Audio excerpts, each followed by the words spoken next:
Hello, today we will guide you through how to download your Splitwise balance sheet. To get started, open the Splitwise app on your device. Make sure you are signed in and on the main screen before continuing. This process is done inside the app, so having it fully loaded first will help everything go smoothly.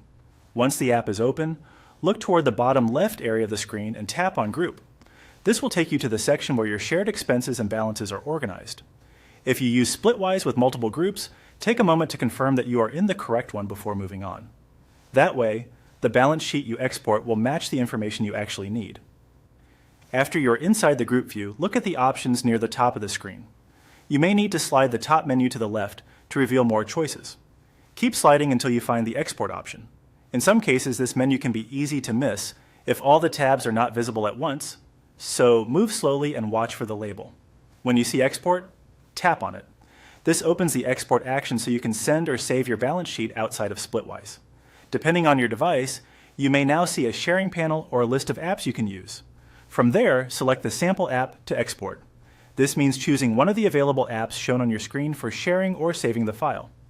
The exact list may vary depending on what is installed on your device, but the idea is to pick the app you want to use to complete the export. For example, you might choose a file saving option, email app, or another supported destination if that is what appears on your screen.